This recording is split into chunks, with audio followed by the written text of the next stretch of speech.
June 23, 1942, 14:47 hours, 800 feet above South Wales, a Focke-Wulf 190A-3 fighter descended through scattered cumulus clouds trailing thin ribbons of black smoke from a punctured fuel line. The aircraft's distinctive wide-track landing gear extended like the talons of a hunting bird preparing to strike. Below, the patchwork greens and browns of the Welsh countryside spread out in neat geometric patterns, farmland untouched by war, peaceful under the afternoon sun. Inside the cramped cockpit, Oberleutnant Thomas Weber, 22 years old, tasted copper on his tongue. His hands trembled on the control stick. Sweat plastered dark hair to his forehead, despite the cold air rushing through gaps in the damaged canopy seal.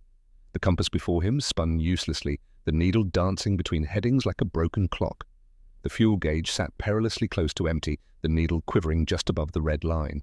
Weber didn't know it yet, but in less than 6 minutes he would touch down on British soil, alive, with the Third Reich's most advanced fighter aircraft intact beneath him. And not a single RAF officer would believe what they were seeing. The hook was already written in the sky. A German ace fleeing for his life, a British airfield crew preparing for a routine Tuesday afternoon, and a landing so catastrophic for the Luftwaffe it would shift the balance of aerial combat for the rest of the war. But right now, at this precise moment, Thomas Weber was focused on one thing only: finding the coast of France before his fuel tanks ran completely dry and his burning fighter became his coffin. His mission had begun 43 minutes earlier. 9:30 hours that morning, Morlaix Airfield occupied Brittany. The briefing room had smelled of stale cigarette smoke and weak ersatz coffee. 12 pilots from Jagdgeschwader 2 sat on wooden benches, listening to the operations officer outline their assignment. Standard escort patrol. Protect Junkers 88 bombers returning from a raid on Plymouth. The Royal Navy dockyards had been the target. Intelligence suggested minimal fighter opposition. The British were conserving their strength for something bigger. Weber had sat in the second row beside Klaus Hoffmann. Klaus, 23 years old, 4 confirmed victories.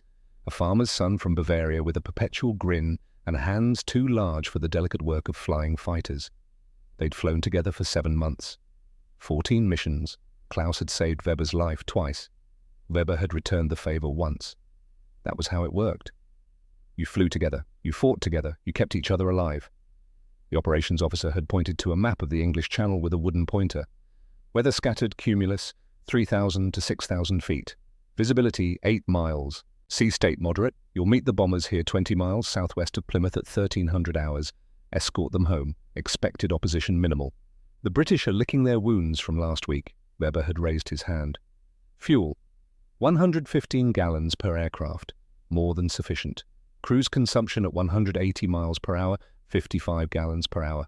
Total mission time, 2 hours maximum. You'll have 30 minutes reserve. The math had been simple, comfortable.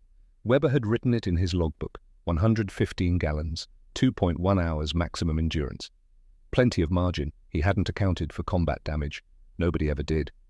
By 1300 hours, Weber and Klaus were at 12,000 feet, 15 miles southwest of Plymouth, when they made contact with the returning bombers. 6 Junkers 88s flying in loose formation, black smoke trailing from one aircraft's port engine. The bomber crews were exhausted, their aircraft shot up by anti-aircraft fire, limping home on damaged wings and prayer. Weber's Focke-Wulf 190 felt like an extension of his body. The aircraft represented the pinnacle of German aeronautical engineering in 1942. WW2 01D2 engine, 14 cylinders arranged in 2 radial rows, 1,700 horsepower, enough power to pull the compact fuselage through the air at 408 miles per hour at 20,000 feet. The armament was devastating. 2 7.92 mm MG-17 machine guns mounted in the engine cowling, 1,000 rounds each.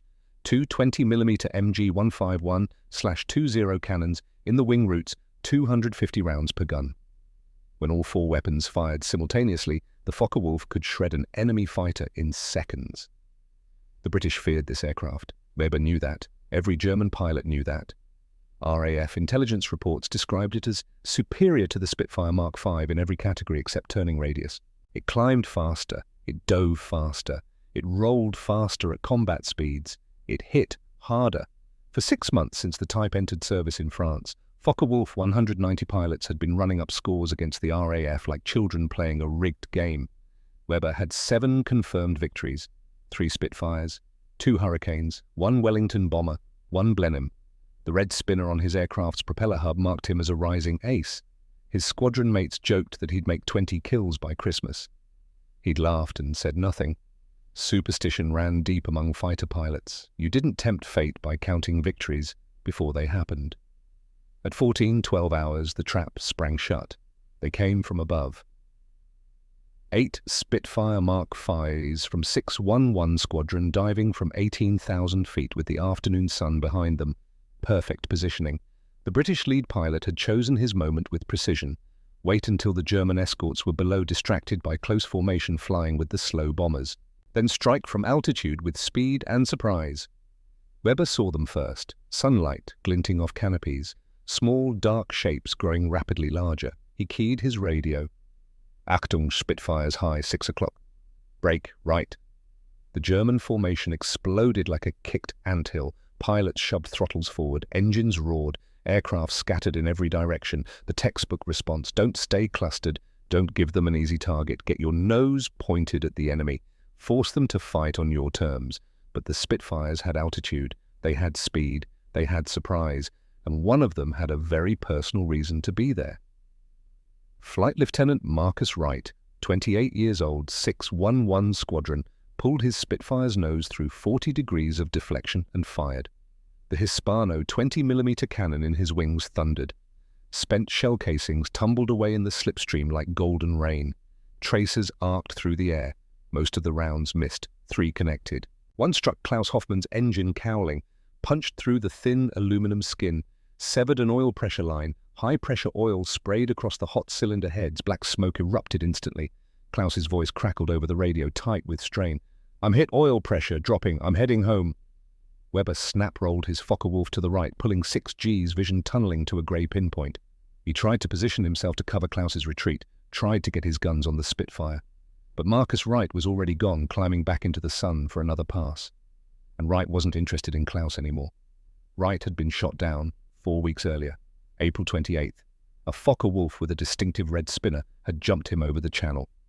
3 seconds of cannon fire. His Spitfire's left wing had disintegrated.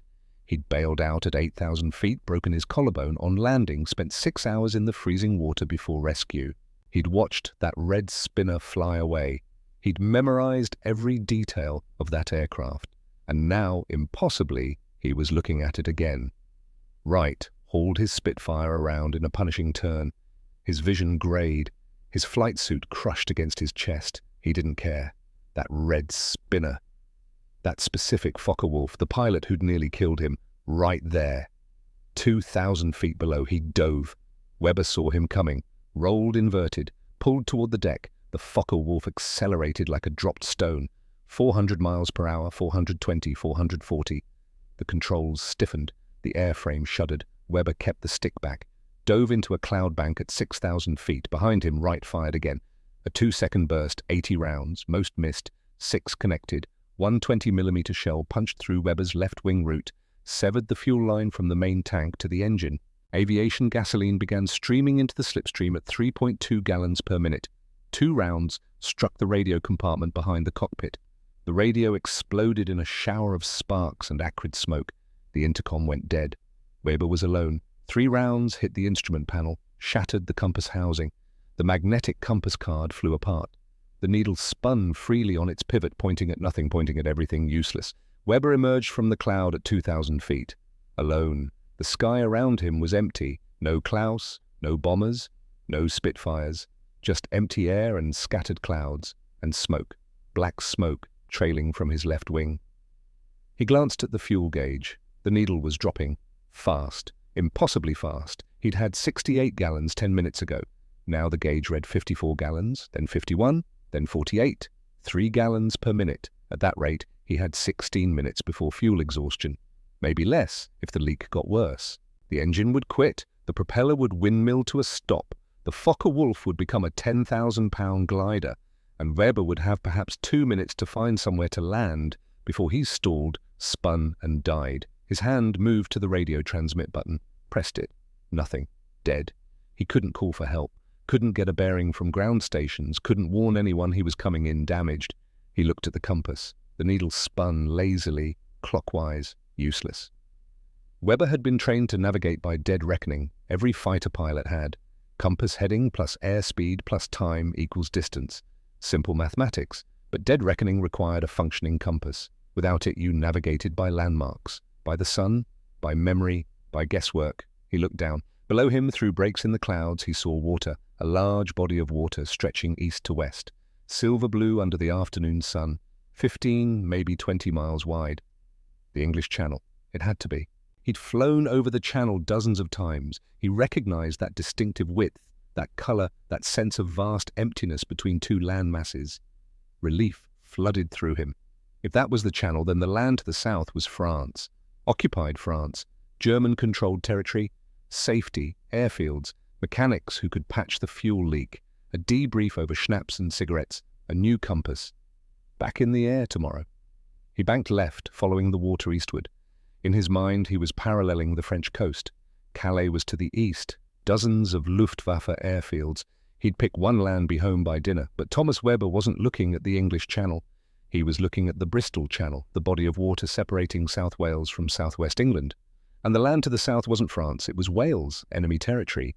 His damaged compass had failed during the dogfight. The violent maneuvers, the shock of cannon strikes, had shaken the magnetic card loose from its pivot. During his dive through the clouds, he'd completed a 180-degree turn without realizing it. Spatial disorientation, every pilot's nightmare. In clouds without instruments, the human inner ear lies. Up feels like down, left feels like right. You can be inverted and convinced you're flying level. Weber had turned himself completely around. He thought he was flying east toward France. He was actually flying east deeper into Britain. With every second, he was penetrating farther into enemy airspace, and he had no way of knowing. At 14:35, the engine coughed, a single misfire.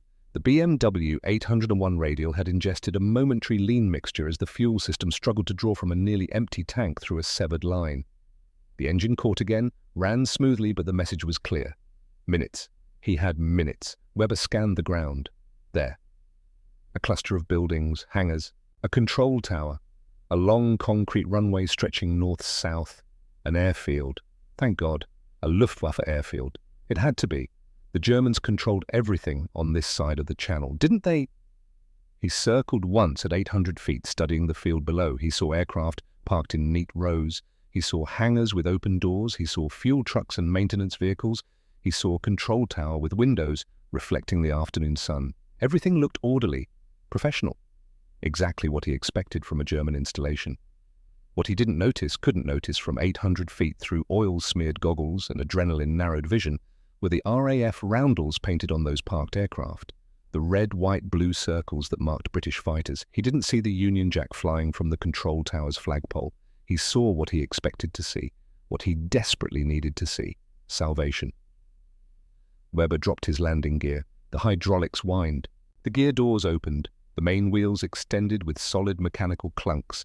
3 green lights appeared on the panel. Gear down and locked. Airspeed bled away. The Focke-Wulf wallowed in the air like a tired bird, the wide-track landing gear creating enormous drag.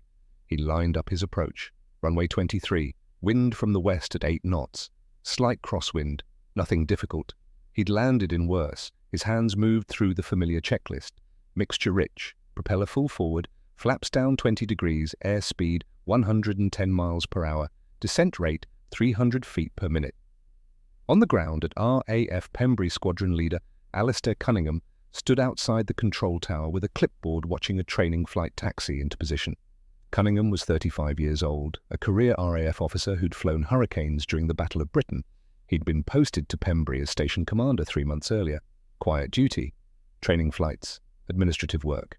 The war felt distant here in South Wales, reduced to radio reports and distant explosions across the channel.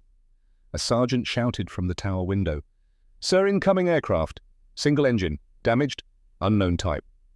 Cunningham turned, shielding his eyes against the sun. There, descending from the southeast, trailing smoke, an aircraft he didn't recognize. The nose was too long, the wings too short, the whole profile wrong.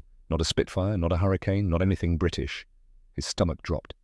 "That's a Jerry," someone breathed beside him. The word rippled through the small crowd gathering on the tarmac. German. Enemy, here, now, descending toward their runway with landing gear down. Cunningham's mind raced. Was this a defector, a trick? A damaged raider trying to surrender? The aircraft wasn't firing. No bombs visible, no aggression, just a wounded fighter limping home. Except home was 200 miles southeast across enemy waters. Not here, never here. "Hold fire!" Cunningham barked. "Nobody shoots unless I give the order." Airmen grabbed rifles from the armory. Others simply stood frozen, watching something impossible unfold before their eyes.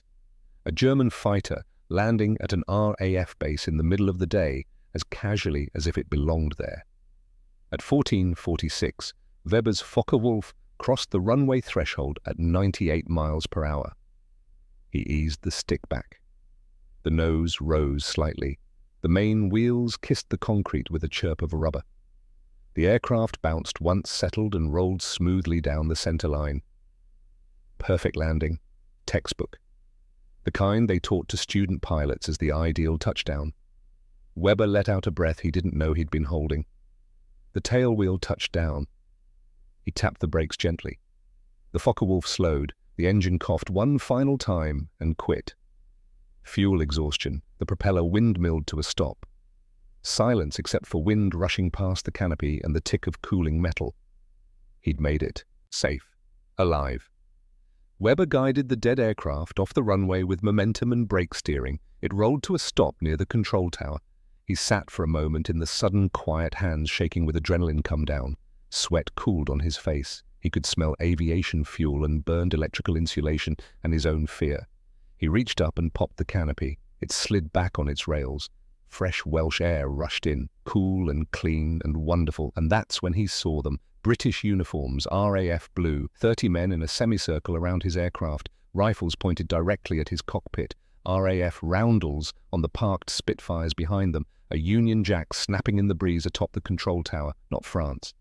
Britain. The realization hit him like a physical blow. His hands froze on the canopy rail, his blood turned to ice water, his vision narrowed to a pinpoint. He had landed in Britain. He had navigated 180 degrees opposite his intended course. He had flown deeper into enemy territory while convinced he was heading home. He had delivered Germany's most advanced fighter aircraft, intact and flyable, directly into British hands. The magnitude of the error crushed down on him like a physical weight.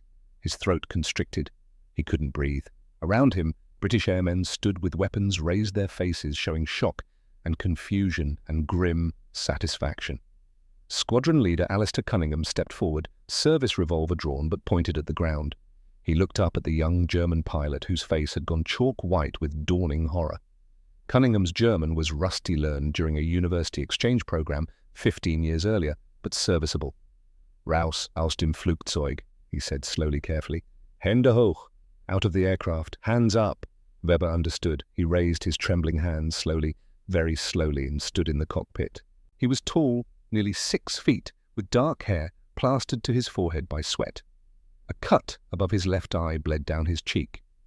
He wore the standard Luftwaffe flight suit, grey-green fabric, with leather patches at knees and elbows. An iron cross was pinned to his chest. A young ace who'd shot down 7 Allied aircraft in 4 months. A rising star in the Reichsfighter Command. Now a prisoner. His mind reeled. How had this happened? He'd followed the coast. He'd navigated by landmarks. He'd seen the channel with his own eyes. The compass. It must have been the compass, damaged in combat, spinning false readings, leading him exactly opposite of where he thought he was going. The cruelest possible mistake. 2 British airmen approached cautiously, rifles steady. Weber climbed out of the cockpit. His legs nearly buckled as his boots touched foreign soil. The airman caught him by the elbows, not roughly, just firmly. Human instinct taking over from military protocol. "Jesus Christ," one of them muttered in English. "He actually landed here, just bloody landed." Cunningham holstered his revolver and walked closer, studying the aircraft with open fascination. The Focke-Wulf 190, they'd heard about it.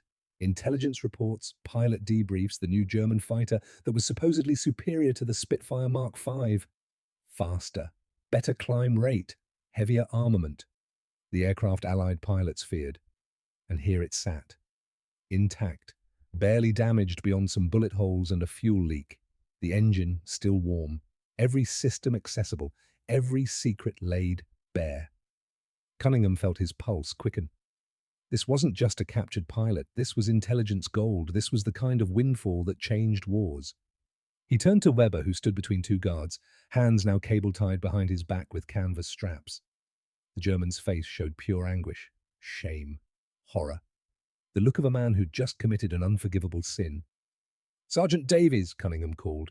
Get Group Captain Wilson on the telephone immediately, then ring RAF Farnborough. Tell them we have a gift for them.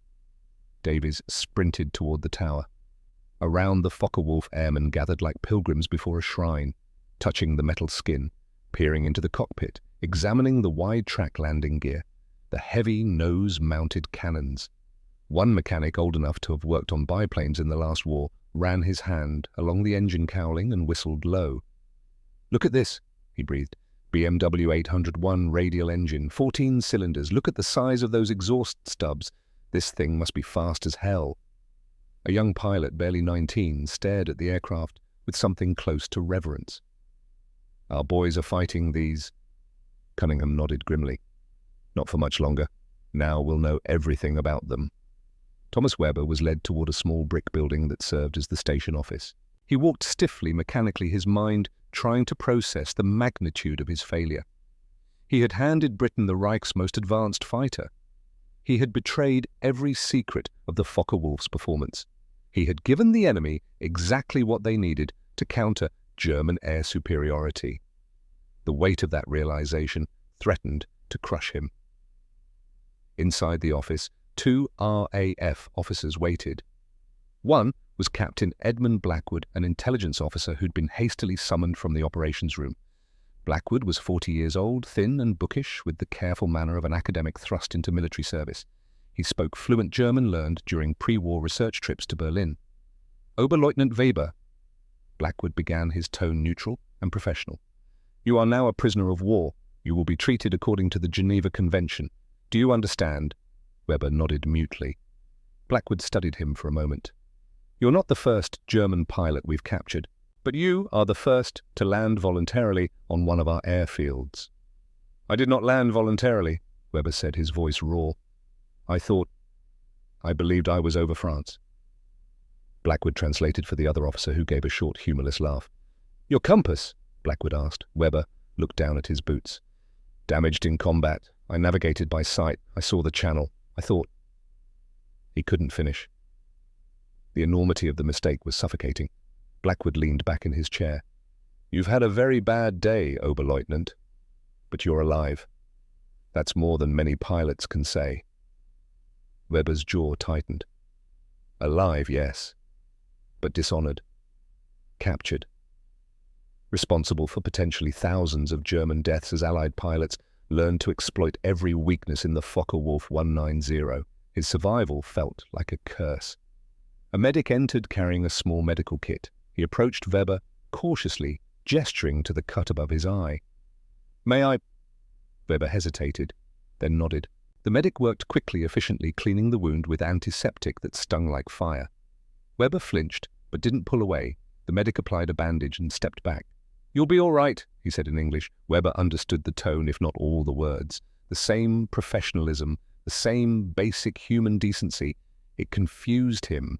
Everything he'd been told about the British painted them as ruthless, dishonorable enemies. Yet here, in the first hour of his captivity, he'd been treated with more care than he'd expected.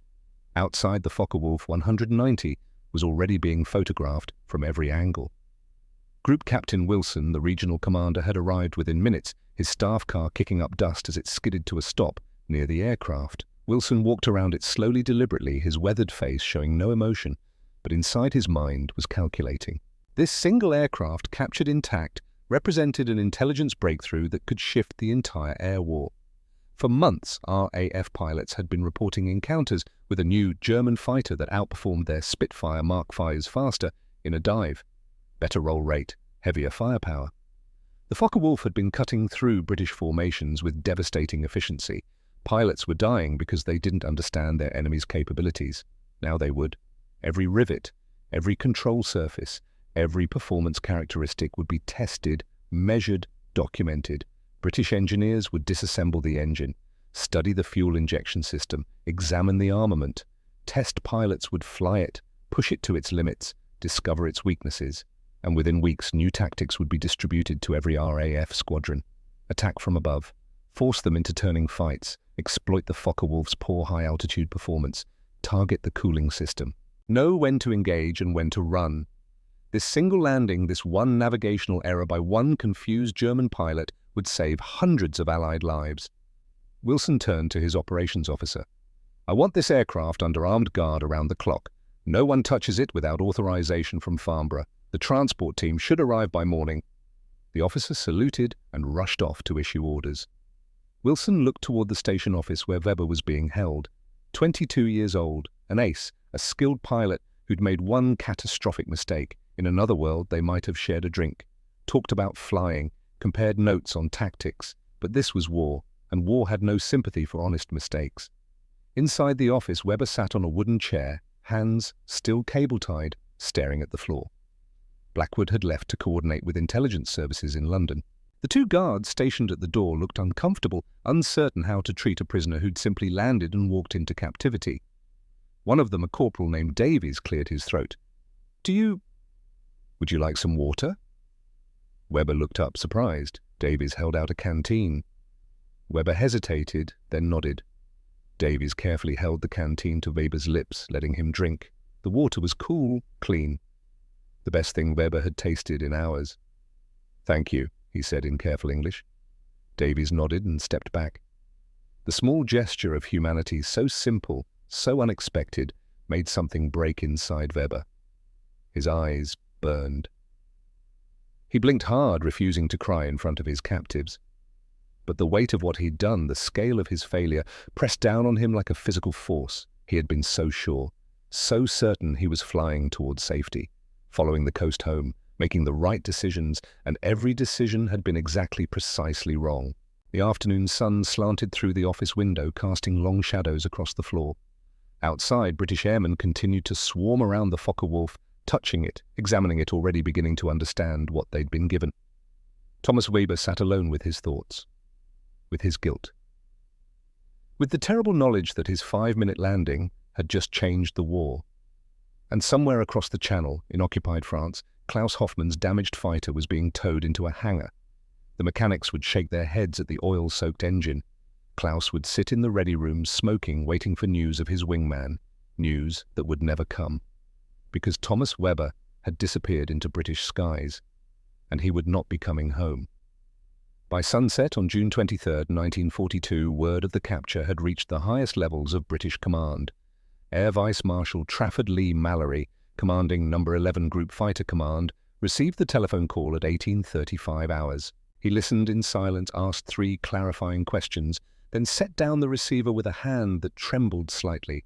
A Focke-Wulf 190, intact, flyable, sitting on British soil like a Christmas present wrapped in aluminum and German engineering. He immediately placed 2 calls. The first went to the Air Ministry in London. The second went to the Royal Aircraft Establishment at Farnborough. Both conversations were brief. Both ended with the same instruction: get that aircraft to Farnborough, tonight, by any means necessary, at RAF Pembrey. As darkness fell across South Wales, armed sentries took up positions around the Focke-Wulf. 4 men per shift, loaded rifles, orders to challenge anyone who approached within 50 feet. The aircraft sat like a sleeping predator on the tarmac, its wide landing gear and blunt radial engine giving it a brutish, powerful appearance even at rest. Inside the station office, Thomas Weber remained under guard. Captain Edmund Blackwood had returned with a thermos of tea and a plate of bread and cheese. He set them on the desk in front of Weber, whose hands were now untied. "Eat," Blackwood said in German. You'll be transferred tomorrow. Long journey ahead." Weber looked at the food without appetite. His stomach felt like a clenched fist. But he was 22 years old, and his body demanded fuel regardless of his mental state. He ate mechanically, tasting nothing. Blackwood pulled up a chair. "Tell me about the compass failure." Weber swallowed. "It happened during the combat. The Spitfire's cannon fire struck the instrument panel. I saw the housing shatter. After that, the needle spun freely. I thought I could navigate by landmarks." "And you saw the Bristol Channel?" "I saw what I thought was the English Channel." Weber's voice was flat, defeated. "The width looked correct, The orientation east-west. I assumed France was to the south. And then, you'd flown over the channel before. Dozens of times. Then you know what it looks like. Yes, and the Bristol Channel looks identical from 800 feet when you're running on fumes, and your radio is dead, and your wingman is gone. Weber set down the bread. I saw what I expected to see, what I needed to see. Blackwood nodded slowly. The human mind is remarkable that way. We construct reality from expectations rather than evidence. He paused. Your wingman, did he make it back? Weber's throat tightened. I don't know. His engine was hit. Oil pressure was gone. He was heading west when I lost sight of him. West was correct. We would have been east. The implication hung in the air. Klaus had navigated correctly with a dying engine. Weber had navigated incorrectly with a functioning aircraft. The mathematics of failure couldn't be clearer. Blackwood poured tea into a tin cup and slid it across the desk. For what it's worth, you made the only rational choice available. Land safely or die trying to reach what you thought was friendly territory.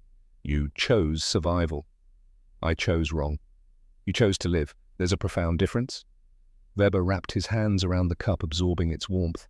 Outside voices called back and forth as the guard shift changed. British voices, enemy voices, except they didn't sound like enemies. They sounded like tired men doing their duty, no different from Klaus, from himself, from every pilot on both sides who flew and fought and tried not to die.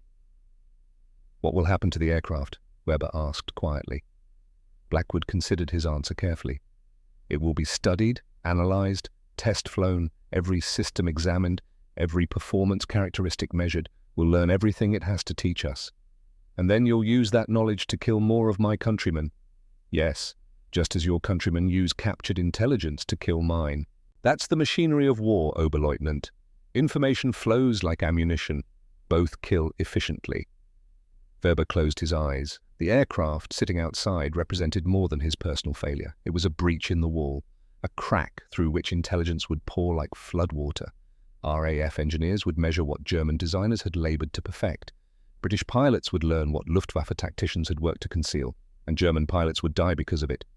I should have crashed into the sea, he whispered. Then you'd be dead and we'd still have your aircraft. Wreckage washes ashore, Oberleutnant. We'd have recovered it from a beach perhaps more damaged but still informative. Your death would have accomplished nothing except depriving your mother of a son. The mention of his mother struck deeper than expected. She lived in Cologne, worked as a schoolteacher. She'd cried when he joined the Luftwaffe, cried again when he'd come home on leave with the Iron Cross pinned to his uniform. She wrote him letters every week, careful, neutral sentences about weather and neighbors and the small dignities of civilian life. She hated the war, but loved her son. And now her son had committed the unforgivable, not death in combat, which she could have mourned with honor, but survival through catastrophic error. Capture that would arm the enemy with knowledge to kill more German sons. Blackwood stood. Get some rest. Tomorrow you'll be moved to a transit camp, then a permanent facility. The war will end eventually, Oberleutnant. You'll go home. Try to hold on to that. After he left, Weber lay down on a cot that had been brought in. The blanket smelled of mothballs and old wool. Through the window he could see the silhouette of the Focke-Wulf against the darkening sky, his aircraft, his responsibility, his betrayal rendered in aluminum and steel. He didn't sleep. He stared at the ceiling and listened to the night sounds of an enemy base. Footsteps, voices, the distant rumble of vehicles. And he thought about Klaus, hoping his wingman had made it home, knowing he himself never would. At 300 hours, a convoy arrived from Farnborough. 3 trucks, 1 flatbed trailer, a team of 12 men led by a civilian in a rumpled suit who looked like he hadn't slept in days. This was Reginald Ashworth, chief engineer at the Royal Aircraft Establishment. He was 55 years old, had designed aircraft before the war, and possessed the kind of mind that could look at an airplane and understand its secrets the way a surgeon understands anatomy. Ashworth circled the Focke-Wulf slowly, his flashlight beam probing panel lines, examining control surfaces, studying the landing gear mechanism. He touched the metal skin with something approaching reverence. When he finally spoke, his voice was barely above a whisper. Gentlemen, this is the most important aircraft in Britain tonight, possibly in the world. Treat it accordingly. The disassembly began immediately. The wings had to be removed for transport. Ashworth supervised every step, personally photographing each connection before disconnection, marking every bolt location, ensuring that not a single component was lost or damaged. By 800 hours on June 24th, the Focke-Wulf was loaded onto the trailer, shrouded in canvas tarps, and ready for the 11-hour drive to Farnborough. Armed escorts surrounded the convoy, 2 motorcycles in front, 2 trucks of soldiers behind. They drove through the English countryside in daylight, maintaining strict radio silence. Farmers working their fields looked up as the strange procession passed, saw military vehicles, thought nothing of it. They had no idea they were watching the most valuable intelligence asset in Europe rolling past their hedgerows and stone walls. The convoy arrived at Farnborough at 1900 hours. The base had been prepared, Hangar 7 had been cleared, locked, and placed under armed guard. Only personnel with specific authorizations signed by Ashworth himself were permitted within 100 yards. The team worked through the night.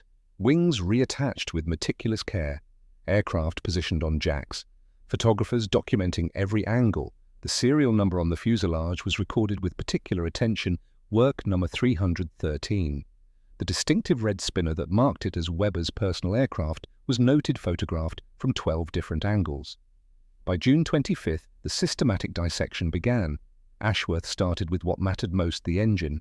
The BMW 801D2 was a masterpiece of German engineering, and he approached it with the focused intensity of a scholar examining an illuminated manuscript. Every bolt location was marked before removal. Every connection was photographed. Every component was catalogued. The engine was extracted over 8 hours, lifted carefully onto a specialized test stand, instrumented with sensors that would measure temperatures, pressures, vibrations. The first test run came at 1400 hours on June 26th. The BMW 801 roared to life with a sound unlike any British engine. Deeper, more aggressive. The 14 cylinders arranged in 2 radial rows produced a distinctive bark that made technicians stop their work and listen. This was the sound RAF pilots had learned to fear, the acoustic signature of death approaching at 400 miles per hour. Ashworth stood in the test cell, watching gauges, recording numbers in his leather journal. Maximum power, 1,730 horsepower at 2,700 RPM at sea level. He compared this mentally to the Rolls-Royce Merlin in the Spitfire Mark V, 1,470 horsepower, 260 horsepower difference, enough to give the Focke-Wulf decisive advantages in acceleration, climb rate, energy retention. But as the test progressed through different altitude simulations, Ashworth noticed something critical. At simulated altitude above 20,000 feet, the BMW's power dropped precipitously. The single-stage supercharger couldn't compress enough thin air to maintain performance. Power fell to barely 1,200 horsepower at 25,000 feet. He wrote in his journal, "Critical weakness identified. Above 20,000 feet, engine power degrades severely. Tactical implication: force high-altitude engagements wherever possible." The fuel injection system was examined next, and this revelation was almost as significant as the power figures. British fighters used carburetors which suffered from a critical flaw during negative G maneuvers, pushing the stick forward. Diving with negative acceleration, fuel flow was interrupted. The engine would cut out for crucial seconds. German pilots knew this. They exploited it ruthlessly, pushing into negative G dives that British fighters couldn't follow without their engines quitting. The BMW's direct fuel injection had no such limitation. Push, pull, roll, any maneuver, the fuel flowed continuously, the engine ran smoothly. Ashworth's tactical note was immediate. "Our pilots cannot follow FW190 into negative G maneuvers. Recommend alternative roll, inverted first, then pull. Maintains positive G, maintains engine power." Over the following week, every system was scrutinized. The armament: 27.9 2mm MG-17 machine guns with 1,000 rounds, each 220mm MG-151/20 cannons with 250 rounds each. When fired simultaneously, the Focke-Wulf delivered 3.8 kilograms of projectile mass per second, nearly double the Spitfire Mark V's 2.1 kilograms per second. Devastating firepower. But the cannon ammunition capacity was limited. 250 rounds per gun meant approximately 21 seconds of firing time at the cannon's 700 rounds per minute cyclic rate. In combat, pilots fired in 1 to 3 second bursts, 7 to 10 bursts maximum before the cannons ran dry. Ashworth's conclusion: if engagement can be prolonged beyond 30 seconds of active combat, FW190's primary armament will be exhausted, reduced to machine guns only. Significant threat reduction. The cockpit was studied with particular attention to visibility. The canopy design provided exceptional sightlines, better than the Spitfire's framework-heavy design. The pilot who saw his enemy first held an enormous advantage. First sight meant first shot. First shot often meant only shot. Ashworth acknowledged this limitation frankly. Cannot match their visibility advantage through design changes to existing aircraft. Must compensate through enhanced tactical awareness, better radio discipline coordinated formations. Make multiple pairs of eyes equal their single superior pair. The wide-track landing gear was examined and its advantage immediately apparent. Stability during takeoff and landing, reduced ground loop tendency, easier for less experienced pilots. The Spitfire's narrow gear was notoriously unforgiving. Young pilots died in landing accidents. The Focke-Wulf's gear forgave mistakes. By July 1st, Ashworth had compiled a preliminary report, 15 pages of dense technical analysis. The conclusions were stark and undeniable. The Focke-Wulf 190 was superior to the Spitfire Mark V in maximum speed, acceleration rate of climb below 20,000 feet, roll rate, firepower, cockpit visibility, negative G performance and ease of operation. It was inferior in turning radius high-altitude performance above 20,000 feet and sustained combat endurance due to limited cannon ammunition. The tactical implications were immediate and severe. RAF fighters couldn't outperform the Focke-Wulf in most combat situations. They would have to outthink it, force it into situations where its weaknesses mattered more than its strengths. On July 2nd, the aircraft was declared ready for flight testing. Squadron leader Geoffrey Blackwood, age 32, was selected for this historic and dangerous assignment. Geoffrey was Edmund Blackwood's younger brother. He'd flown Spitfires operationally for 2 years, survived 18 combat engagements, shot down 4 German aircraft. He possessed the rare combination of skill, analytical mind, and measured temperament necessary for proper evaluation of an enemy fighter. The briefing took place in Ashworth's cramped office. "You'll be flying an aircraft that may have been sabotaged," Ashworth said bluntly. "Hidden flaws, deliberate weaknesses. If anything feels wrong, anything at all, abort immediately and bail out. We need data, squadron leader, but we need you alive more." Geoffrey nodded. "Understood? What's the evaluation priority?" "Complete performance envelope. Speed climb rate, handling characteristics at all altitudes and configurations. Push it to operational limits, but controlled limits. We need to know what our pilots are facing every time they encounter one of these, and what we can exploit." "Precisely." On July 2nd, at 9:15 hours, Geoffrey Blackwood climbed into the Focke-Wulf's cockpit for the first time. The seat fit differently than a Spitfire. The control stick was positioned more centrally. The instrument panel was logical but alien. Everything labelled in German. He'd studied the translations, memorized the layout, but intellectual knowledge differed from operational familiarity. He ran through the start checklist, working from notes taped to his kneeboard. Master switch on, fuel pump on, mixture rich, throttle cracked 1/2 inch, magnetos both, engage starter. The BMW 801 caught on the third blade, coughed once, then settled into that distinctive, powerful rumble. The whole aircraft vibrated with barely contained violence. Geoffrey felt the raw power through the airframe, through his seat, through his hands on the controls. This was a machine built for a single purpose, killing other aircraft. He taxied to the runway, learning the controls. The wide-track landing gear made ground handling remarkably stable, much better than the Spitfire's nervous, narrow stance. Visibility over the nose during taxi was excellent. He could see exactly where he was going. At the runway threshold, he advanced the throttle smoothly. The BMW roared its distinctive aggressive note. The Focke-Wulf surged forward with startling acceleration. The tail lifted almost immediately. Forward visibility opened up completely. At 80 miles per hour, he eased back on the stick and the fighter leapt into the air as if impatient to fly. Gear up, flaps up, climb power. The Focke-Wulf climbed at 2,600 feet per minute. Geoffrey noted this with professional appreciation and private concern. The Spitfire Mark V managed 2,050 feet per minute. The difference was tactically decisive. A climbing Focke-Wulf could dictate engagement altitude, choose when to fight, choose when to run. At 5,000 feet, he leveled off and explored the handling. Roll rate was extraordinary, crisp, immediate, authoritative. He could snap from hard right bank to hard left bank in under 2 seconds. Combat maneuverability that would be devastating in a turning fight. He tried a loop, pulled 4 Gs, the aircraft handled it smoothly, no buffeting, no tendency to fall out of the maneuver. He tried a barrel roll, perfect control throughout.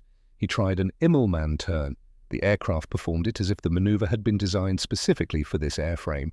Then he climbed to 20,000 feet, and the aircraft's character transformed. The engine labored, power dropped noticeably. The climb rate fell to barely 1,500 feet per minute. At 25,000 feet, the BMW was gasping. The supercharger couldn't compress sufficient air at this altitude. The engine was starving for oxygen. Jeffrey tried combat maneuvers at altitude. The controls felt heavier, response was slower. The weakness was obvious and entirely exploitable. He descended back to 15,000 feet and tested maximum speed. Level flight, full throttle propeller, full forward. The airspeed indicator climbed past 350 miles per hour, past 380, stabilized at 395 miles per hour indicated airspeed. He noted with professional detachment that this was 20 to 30 miles per hour faster than his Spitfire Mark V could achieve. In a straight chase, the Focke-Wulf would escape effortlessly, or close to firing range before the Spitfire could evade. But he also noticed that above 350 miles per hour, the control forces increased dramatically. Roll rate degraded. The aircraft wanted to fly straight and fast. Turning fights at high speed would be difficult, sluggish. After 45 minutes, he landed back at Farnborough. The touchdown was smooth. The wide landing gear absorbed the impact beautifully, forgiving a landing that might have bounced a Spitfire. He taxied back to Hangar 7, shut down the engine, and sat in silence for a long moment. He'd just flown the enemy's best fighter, and now he understood why RAF pilots were dying at rates that made the Air Ministry wake at night in cold sweats.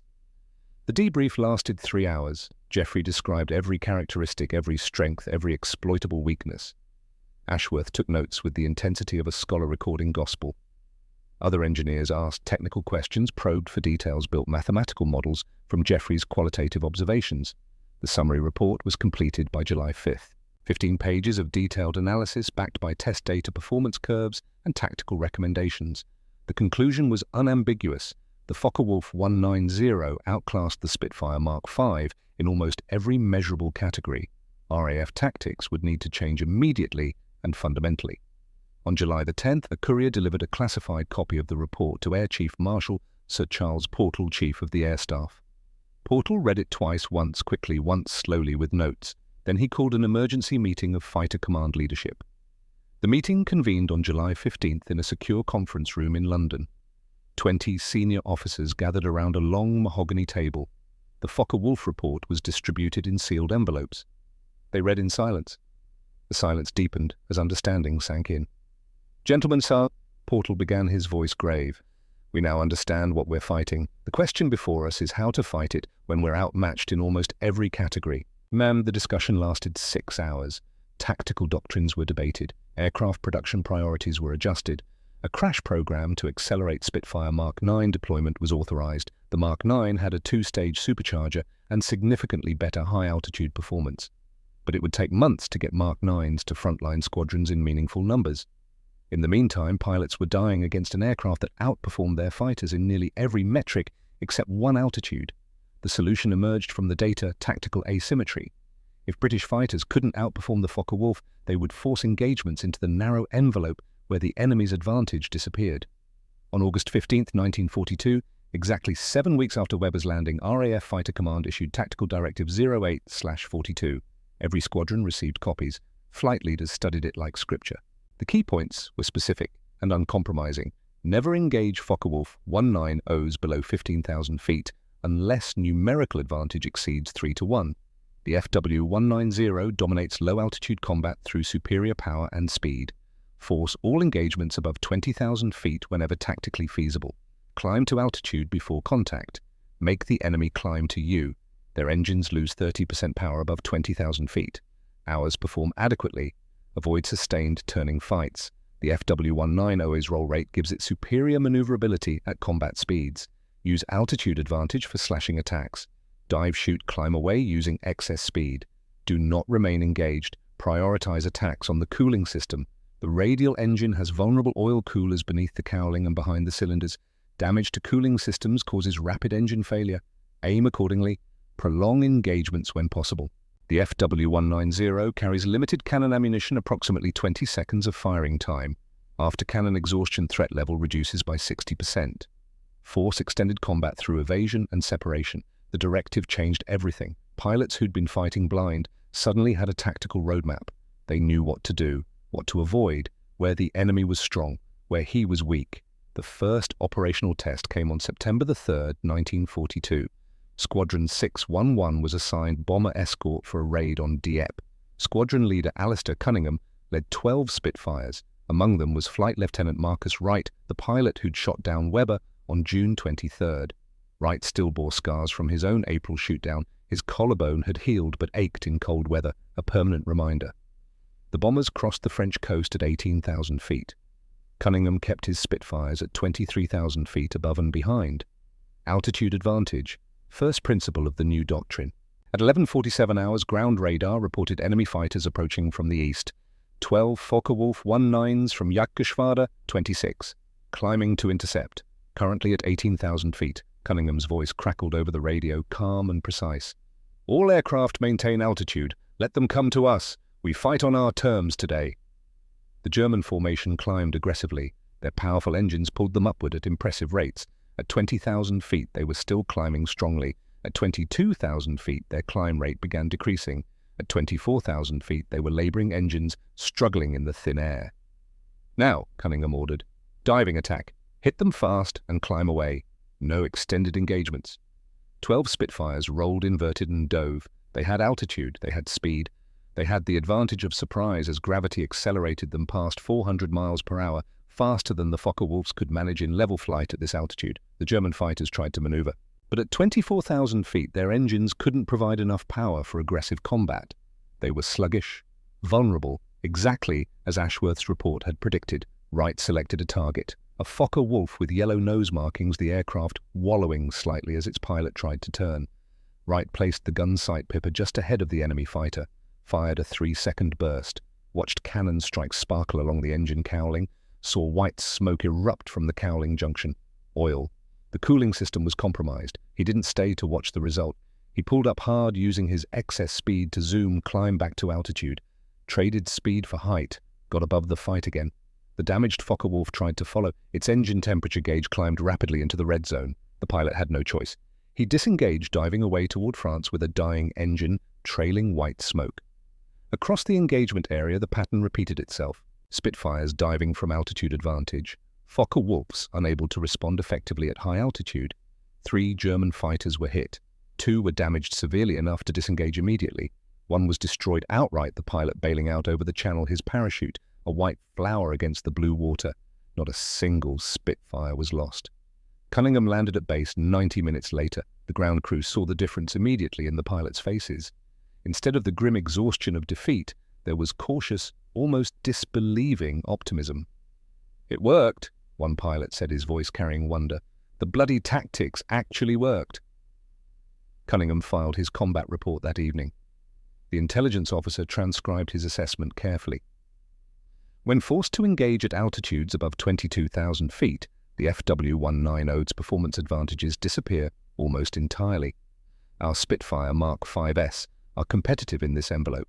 Directive 08/42 is tactically sound. Recommend continued emphasis on forcing high-altitude engagements. The report was forwarded up the chain of command within hours. By September the 5th, additional tactical bulletins were issued based on the Dieppe engagement's lessons. The shift in loss rates was measurable and immediate.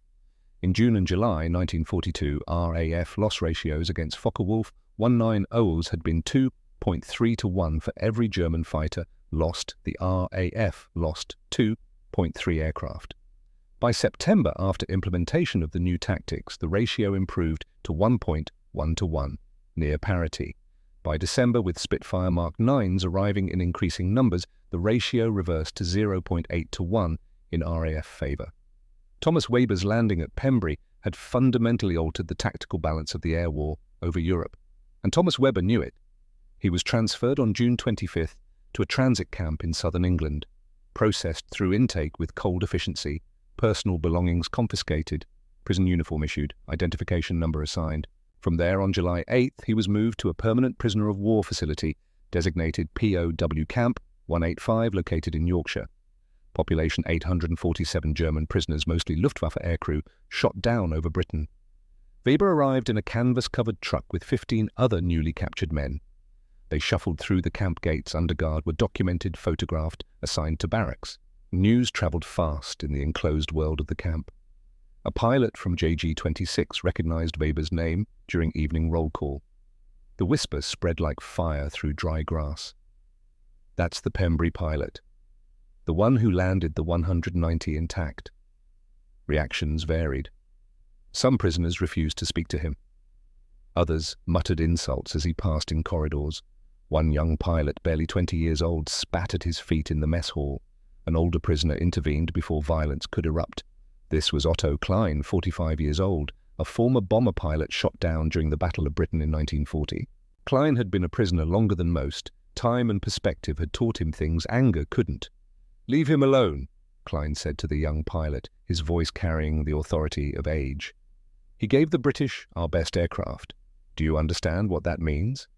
I understand he made a navigation error while wounded, low on fuel, with a malfunctioning compass.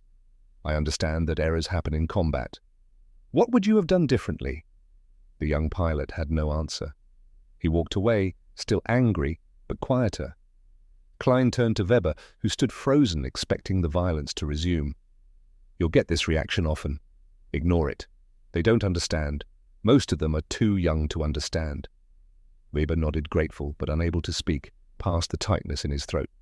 That night, lying on his bunk in the crowded barracks, Weber listened to voices filtering through thin walls. Two prisoners arguing in the next room, unaware he could hear every word. "I heard the British issued new tactics against the 190, something about forcing high-altitude combat. Where would they learn that?" A pause, then with venom.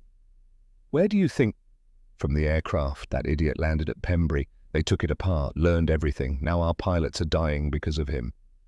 Weber pulled the thin blanket over his head, but he couldn't block out the voices, couldn't silence the knowledge that somewhere right now, at this exact moment, German pilots were engaging British fighters who knew exactly where the Focke-Wulf was weak, who forced combat to high altitude, who aimed for cooling systems, who survived because of knowledge derived from his aircraft. The weight was crushing.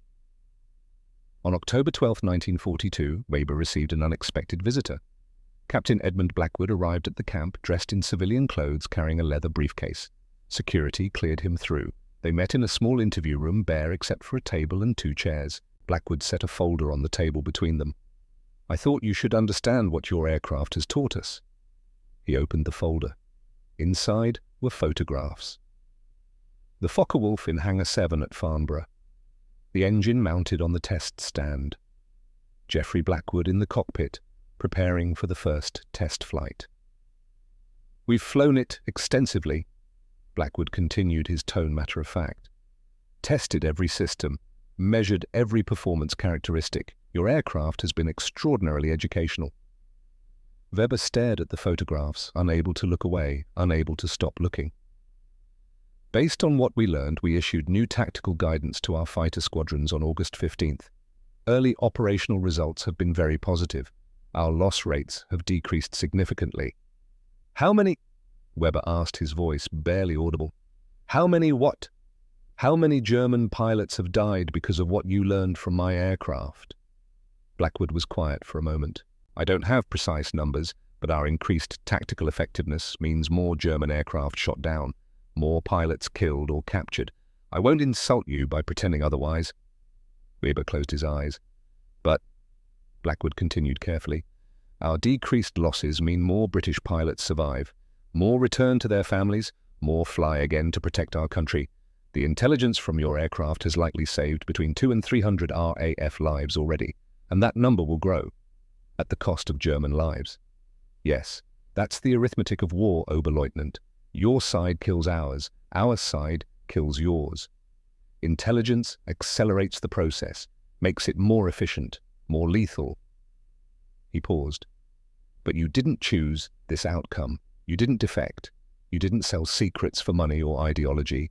You made a navigation error while trying desperately to survive. That's not betrayal. That's human." Weber opened his eyes, meeting Blackwood's gaze. "Do you expect that distinction to help me sleep?" "No, I expect it to help you survive the next 3 or 4 years as a prisoner without destroying yourself." Blackwood's voice softened slightly. I've seen what guilt does to men in your situation. I've watched them stop eating, stop caring, eventually stop living. They waste away from the inside. I don't want that to be your fate." He stood, preparing to leave.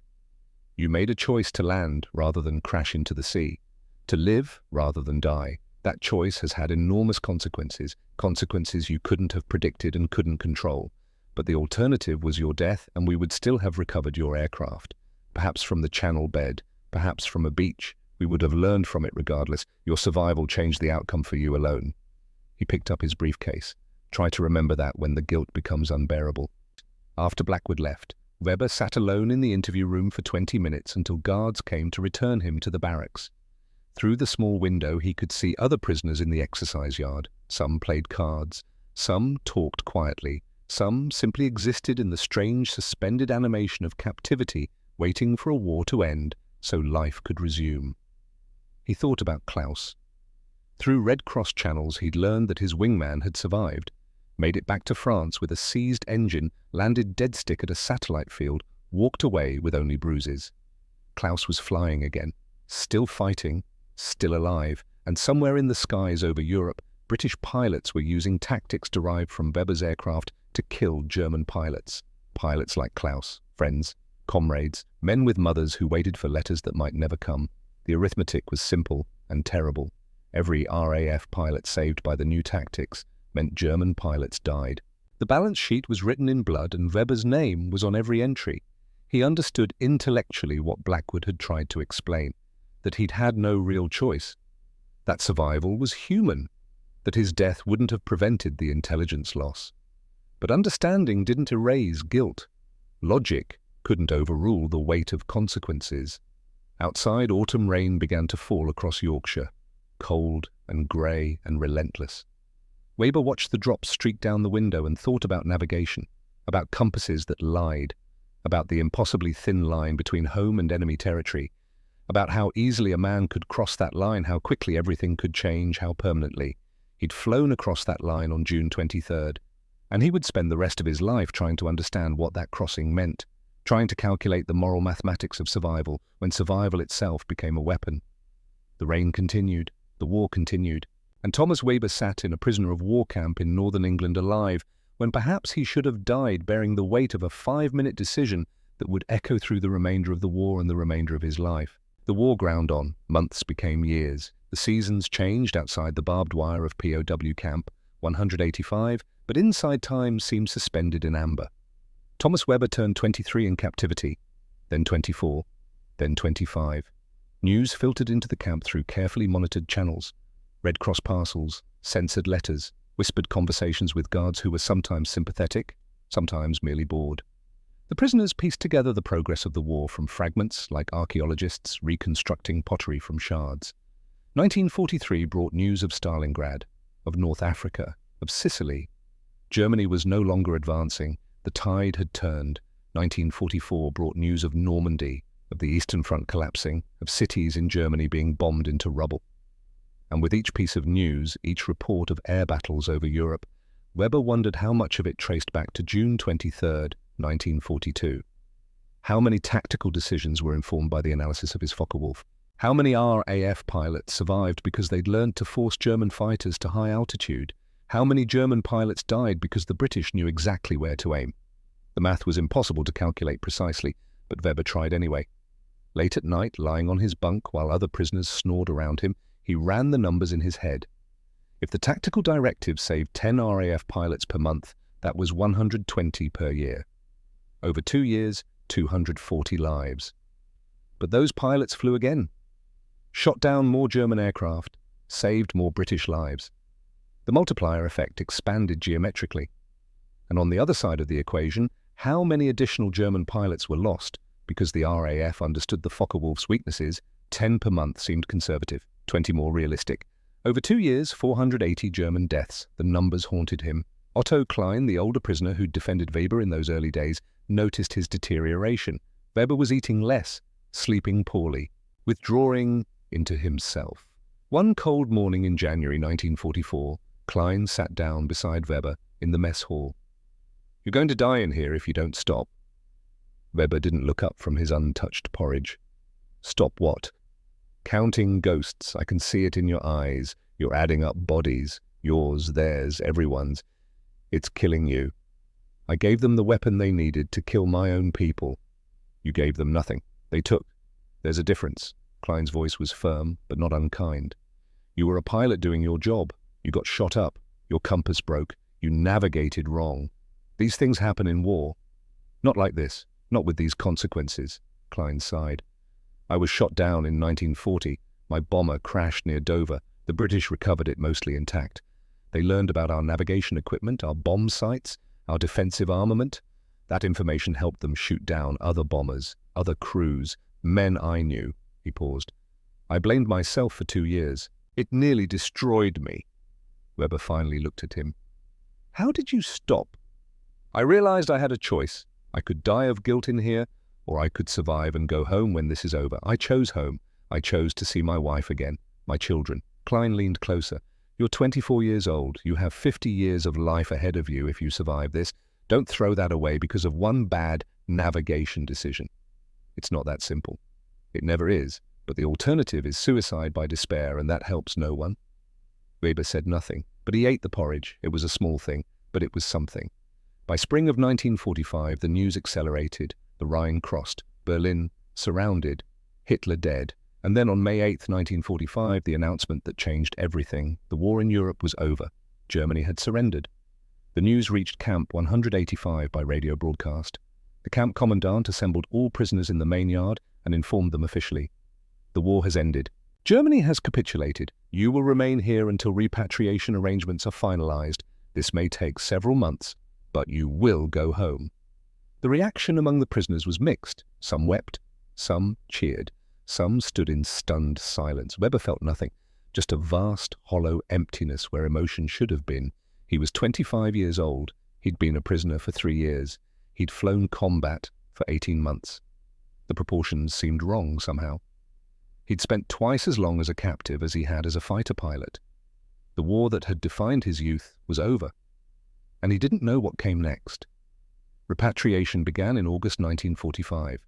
Prisoners were transported in groups sorted by home region. Weber's group departed Camp 185 on September 3, 1946, exactly 4 years, and 1 day after the Dieppe engagement where RAF tactics based on his aircraft had been used successfully for the first time. The journey took 3 days, by train to Southampton, by ship across the Channel, by truck into the British zone of occupied Germany. Weber stepped off the truck in Hamburg on September 6, 1946. The city was unrecognizable, entire neighborhoods reduced to rubble. Buildings stood like broken teeth against the sky. Children played in bomb craters, women queued for food rations with hollow-eyed patience. This was home, or what remained of it. He made his way to Cologne by rail, a journey that took 2 days because the tracks were damaged in dozens of places. The train stopped frequently, waited for repairs, detoured around destroyed bridges. Cologne was worse than Hamburg. The cathedral still stood miraculously intact amid devastation, but the rest of the city centre was gone, flattened, burned, erased. Weber's family home in the suburbs had survived, though the windows were blown out and the roof damaged by shrapnel. His mother answered his knock.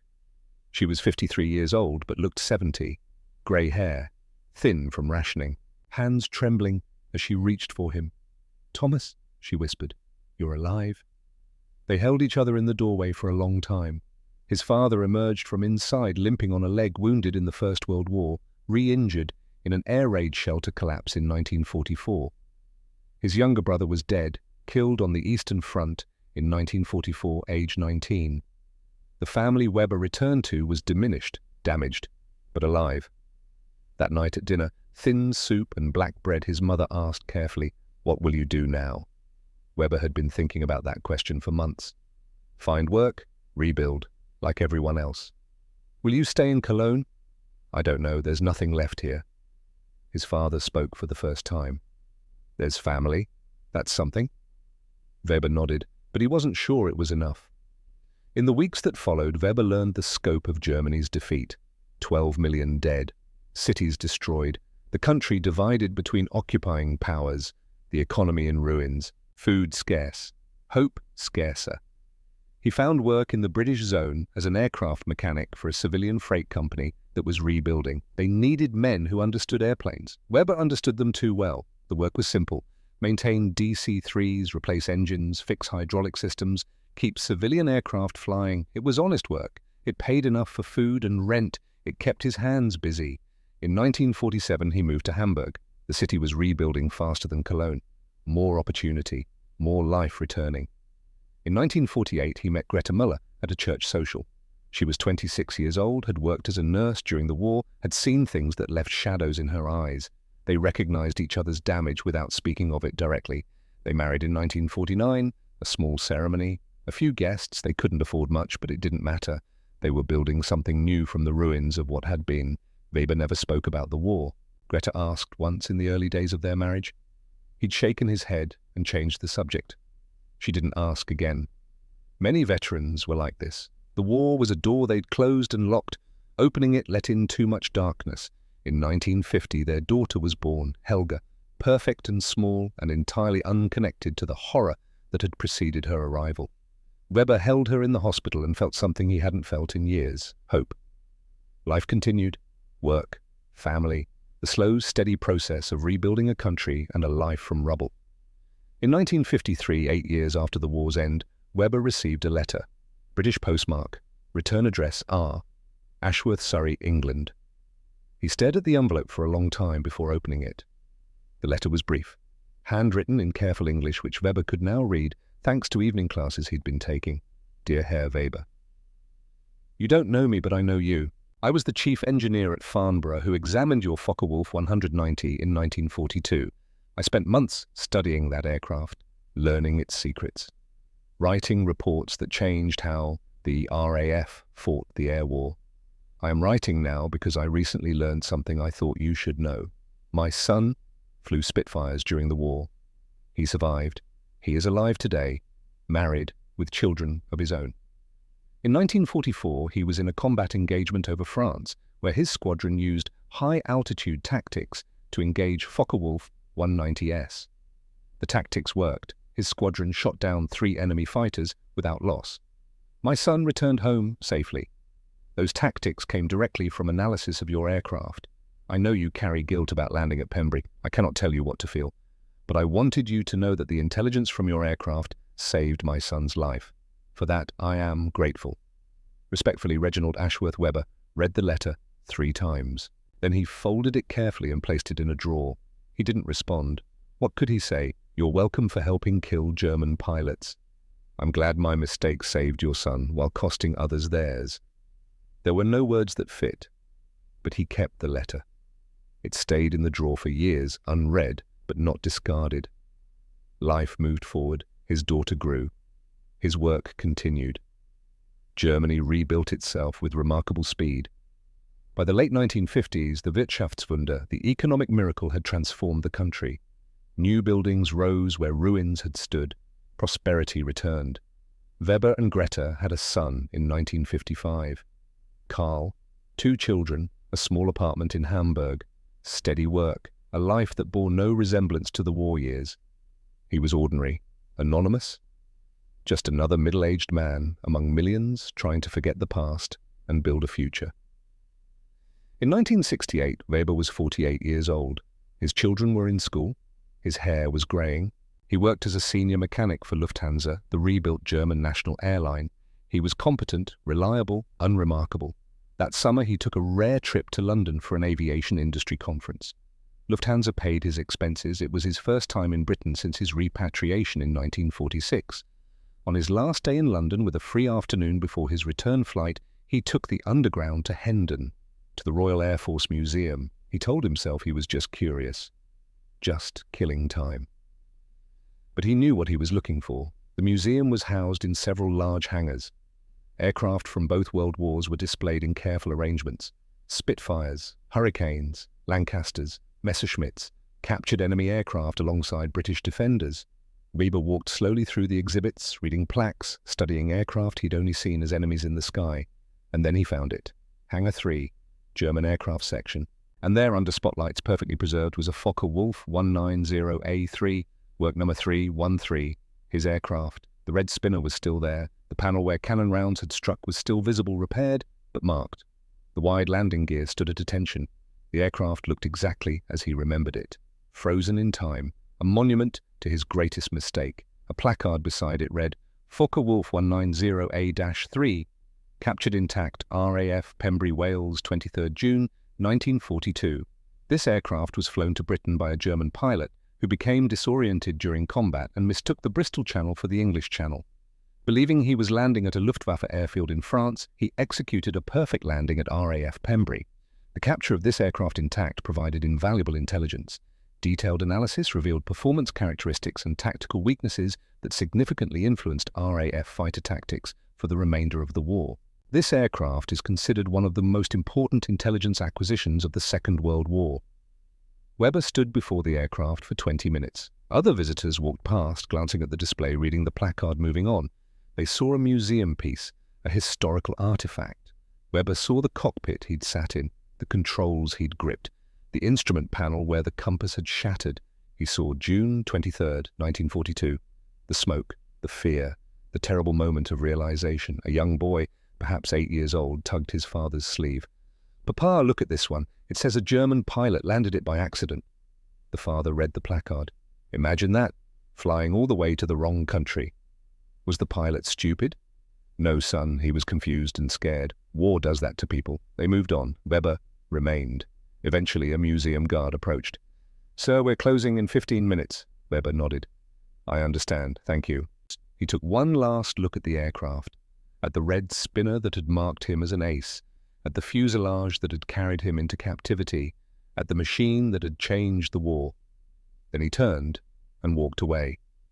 On the flight back to Hamburg, Weber stared out the window at the clouds below.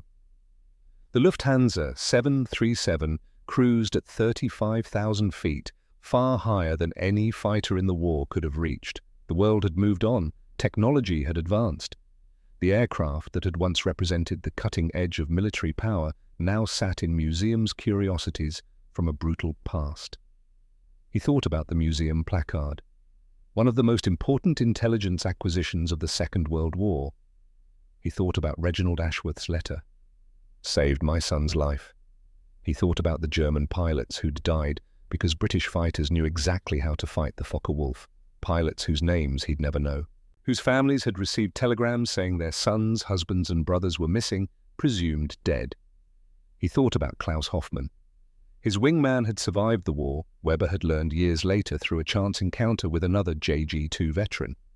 Klaus had flown until 1945, been shot down, twice more, survived both times, and now ran a farm in Bavaria. They'd never reconnected. Some gaps were too wide to bridge. He thought about himself. 22 years old, terrified, lost, making the only choice that seemed available, land safely or die trying. Had it been the right choice? He still didn't know. After 26 years, he still didn't know. The question that had tormented him in POW Camp 185 remained unanswered. Should he have crashed into the sea rather than land? Should he have sacrificed himself to prevent the intelligence catastrophe? Edmund Blackwood had argued that it wouldn't have mattered, that the British would have recovered the wreckage anyway, that Weber's death would have changed nothing except depriving his mother of a son, his wife of a husband, his children of a father. But Weber wondered, if he'd died in 1942, Helga and Karl would never have been born, two lives that existed only because he'd chosen survival. Was that mathematics enough to justify everything else? He didn't know. He would never know. The 737 began its descent into Hamburg. The city lights spread below like a constellation. Germany had been rebuilt. The scars remained, but life had returned. His children would grow up in a country at peace. They would never know the hunger, the fear, the moral calculations of war. Perhaps that was enough. In 1982, 14 years after his museum visit, Weber was 62 years old and retired. He lived quietly in a small house in the Hamburg suburbs with Greta. His children were adults with families of their own. Helga was a teacher, Karl was an engineer. Neither had followed their father into aviation. That spring, he received a letter from an aviation historian in England, Dr. Michael Crawford, researching a book about intelligence operations in World War II. He'd somehow tracked down Weber's address. The letter requested an interview.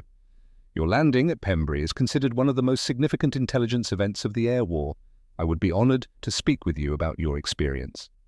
Weber's first instinct was to refuse. He'd never spoken publicly about the war, had never told his story beyond the bare facts required by military historians compiling official records, but something had changed in him.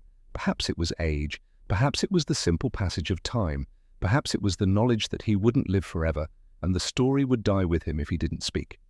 He wrote back agreeing to a brief interview. Dr. Crawford arrived in Hamburg in June 1982, exactly 40 years after the landing. He was a young man, 35, enthusiastic, carrying a tape recorder and a notebook filled with meticulously researched questions. They sat in Weber's small living room. Greta served tea and then excused herself.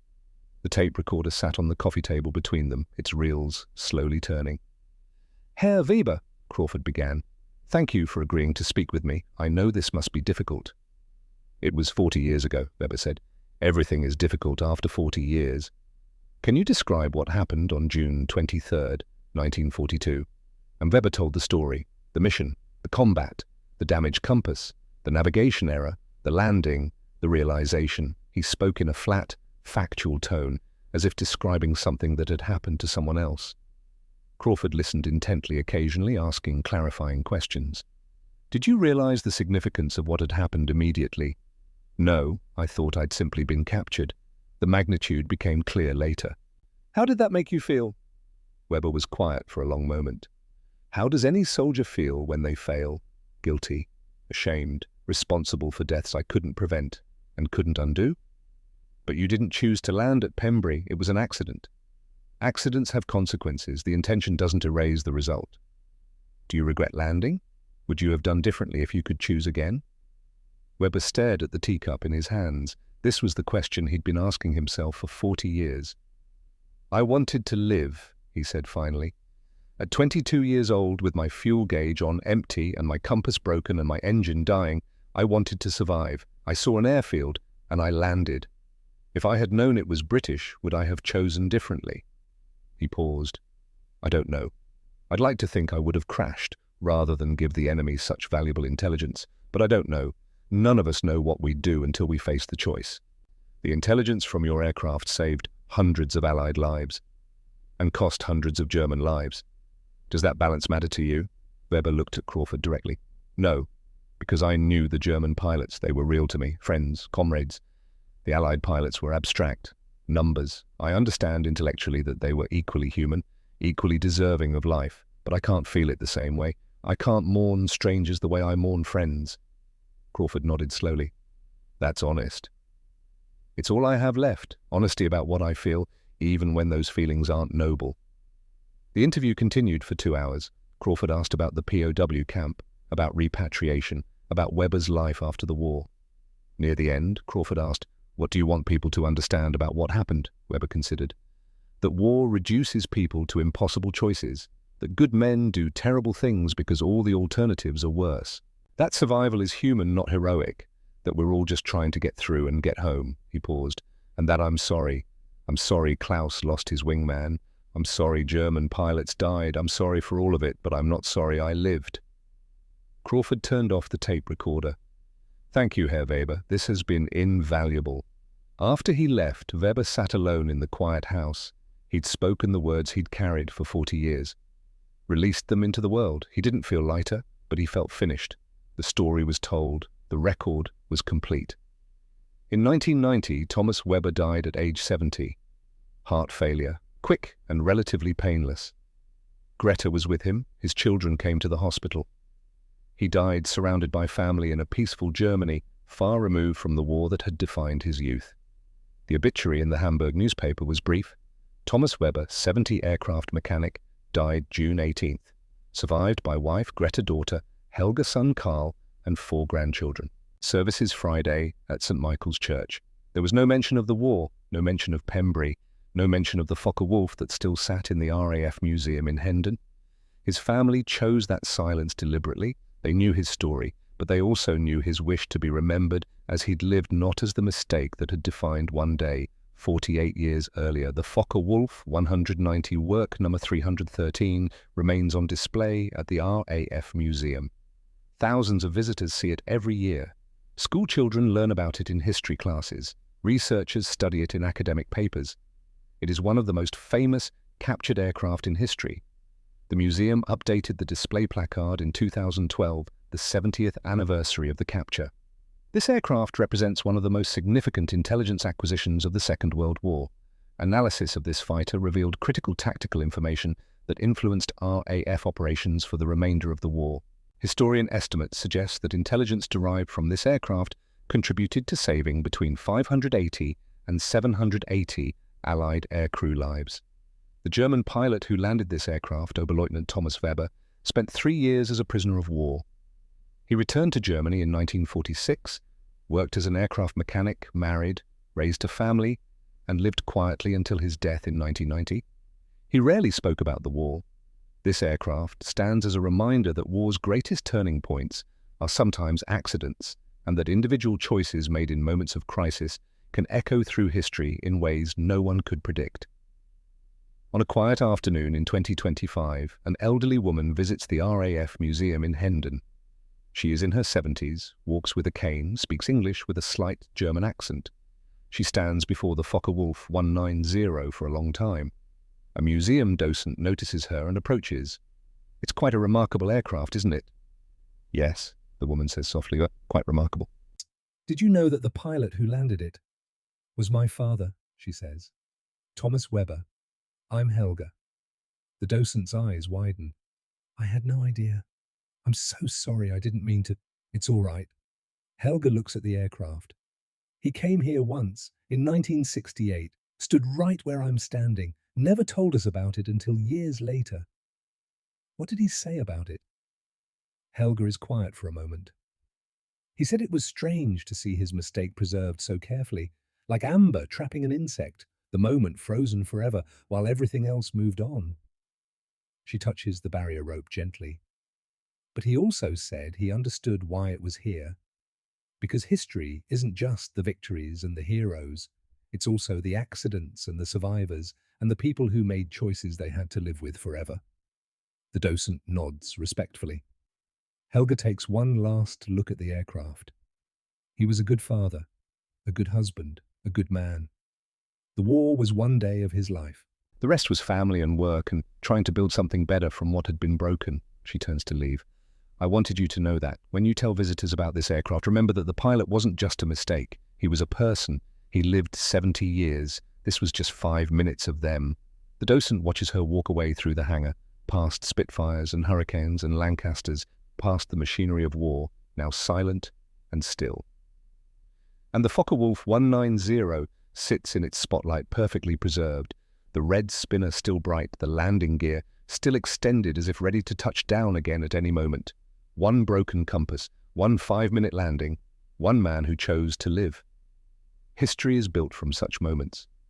The grand and the small, the intentional and the accidental, the heroic and the simply human. Thomas Weber made a navigation error on June 23, 1942. It changed the war. It saved lives. It cost lives. It haunted him for 48 years. And it brought him home to a family that loved him, and children who never knew war. In the end, perhaps, that mathematics is the only kind that matters.